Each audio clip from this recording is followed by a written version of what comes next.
So essentially I helped start and create the first like Afghan evacuee clinic at Denver Health with Dr. Young. And that was kind of the basis of a lot of this idea and work, and I'll touch more on it. So just as a background, I'm going to med peds at Baylor College of Medicine, really interested in working with refugee and immigrant populations. My father's from Afghanistan and my mom's from Venezuela. And that kind of personal background story also got me interested in this work. So a lot of what I saw in the clinics during the after the post-US withdrawal and the resettlement issues that we had here in the United States, I worked a lot with the resettlement agencies, but also with Denver Health to create resources for the recent arrivals. And what I noticed after all the clinics had been completed is that there was a lack of materials both in Dari and Pashto. And so what I wanted to do with both Hasna Yassini and also Rachel Wessner was create these resources for the recent arrivals so that they have something that they can reference and understand. And a lot of it had to be very visual because not all Afghans are literate. So it really just depended on the group, the person, but it was a very visual project that I helped create. So the goal was to create these resources, both generally about the U.S. healthcare system, and then more specifically about Denver Health, Stride, and Clinica, which were the main clinic sites that refugees or evacuees would actually get assigned to. Okay, so I guess I'll talk a little bit more about this with barriers, but we got a lot of the information and resources we needed to kind of get the project going. It was a little bit slower than I would have liked, but we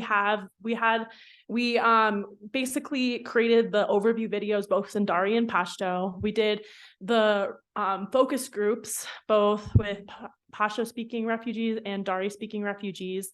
And I worked with the resettlement agencies to host those focus groups and got some feedback regarding the drafts that I had created. And I incorporated that into the overview videos. And so those have been launched now. And so what I'm working on right now is the content has been created for the Denver Health specific videos, the Clinica videos, and the Stride videos. And I have time scheduled with the interpreters to just get those recorded. And the next step will be to get them to the resettlement agencies, have them actually test it within the initial meetings that they usually have with their evacuees, refugees, and launch it both on YouTube and with the clinics. Mostly this will be with the resettlement agencies because they do a lot of this work in terms of education. Okay. Some of the challenges that I faced were funding, actually. So I actually had to work with an interpretation company to get them to use the funds to pay the interpreters. While I knew them personally, that was kind of a big hurdle to get like a PO set up and go through that pathway. Timing was also an issue. So interpreters were really busy with with court interpretation, clinic interpretation. I had to work with basically with their schedules and getting everything with the focus groups ready too, because I didn't want to inconvenience any of the resettlement agencies. So I actually had to work with their scheduling and their timing to see when there would be a large enough group, both in Pashto speakers and Dari speakers, to launch these videos. And then another thing was the content creation. So we had to constantly revise the content to make sure that it was that it was understood by someone coming to the United States as a new arrival, but also reflected what the organization also wanted to be portrayed in the videos as well.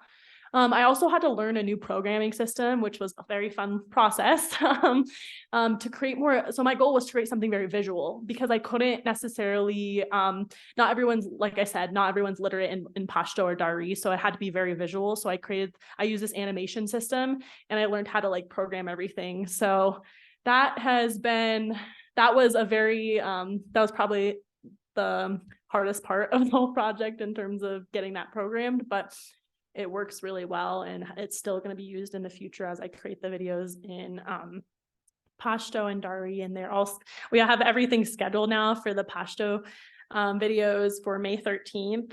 And then the Dari videos are happening in the next few weeks. So yeah, and then the next steps for the project will be working with an MS3, which is Hasna Yassini. She's also Afghan. So she's been working on the project with me throughout the year, and will continue to work on this project when I leave. Yep.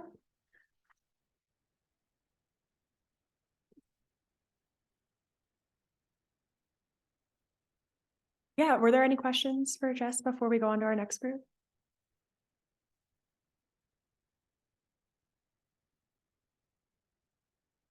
Hi.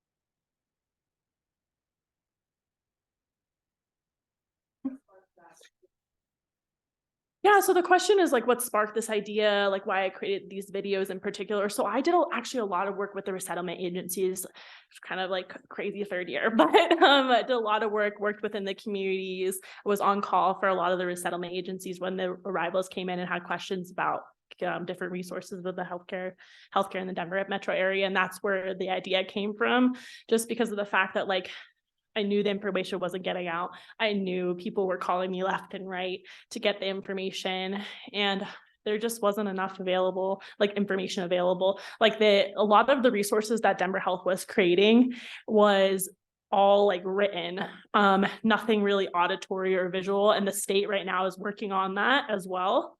But it hadn't been launched, and it still has not been launched. So that's why this project was so important to get going with. Any other questions?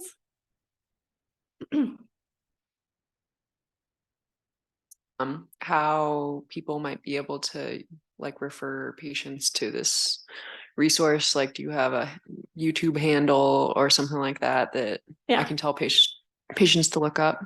Yeah, so the idea is, so every evacuee and refugee newly arrived actually goes through a settlement agency, one of the three and I have connections with all three. So the idea is that they will be able to get it through the resettlement agencies. So the thing about going through the organizations, and one of the challenges I face, is you have to go through more of a bureaucratic approval for the content, and it takes much longer, and we just didn't have that time to get the information, this critical information out. Eventually I would love to see it like working with Denver Health in particular to get the information out. The state ideally wants to do this as well, which is something more auditory as well, but they didn't have the idea of creating videos. It was more of an like a text message audio essentially. So that's why this was more visual in nature and easier to navigate for people. Any other questions?